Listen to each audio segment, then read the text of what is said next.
That we probably have a much more sophisticated mechanism than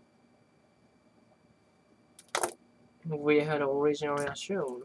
Researchers approaching the problem from varieties of points of view have all concluded that there is a great deal more stored in our minds than has been generally supposed.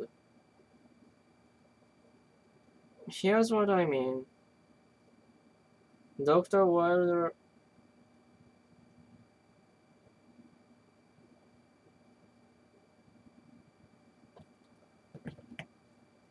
Penfield, a Canadian neurosurgeon, proved that by stimulating their brains electrically, he could elicit the total recall of complex events in his subject lives.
Even dreams and other minor events supposedly forgotten for many years suddenly emerge in detail.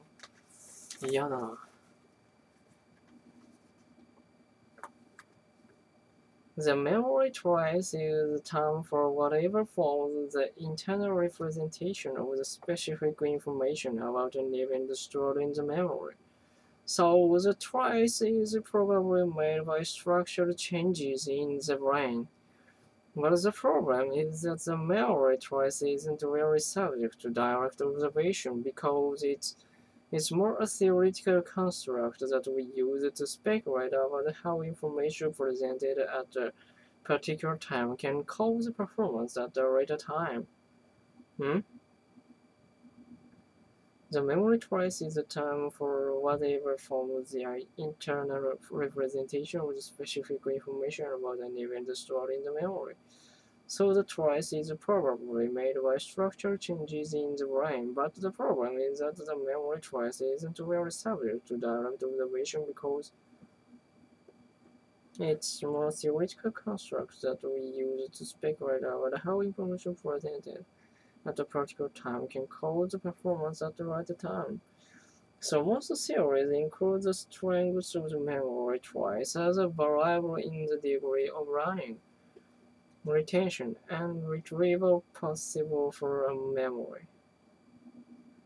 One theory is that the fantastic capacity for storage in the brain is the result of an almost unlimited combination of interconnection between brain cells stimulated by patterns of activity and repeated uh, references to the same information supports recall.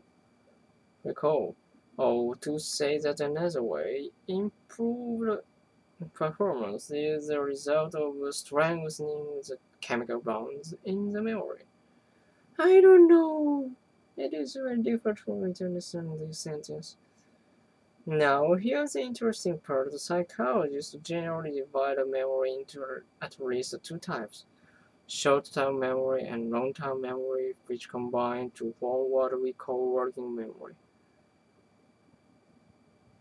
Short-term memory contains what we are actively focusing on at any particular time, but items are not retained longer than 20 or 30 seconds without verbal rehearsal.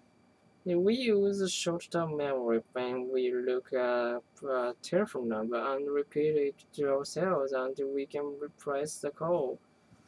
In contrast, long-term memory can store facts, concepts, and experience after we stop thinking about them. Our conscious processing of information, as in problem solving, for example, involves both short-term and long-term memory. As we repeat, rehearse, and recycle information, the memory trace is strengthened, allowing the information to move from short-term memory to long-term memory. The memory trace is a term newer. So the trace is probably made by structural changes in the brain.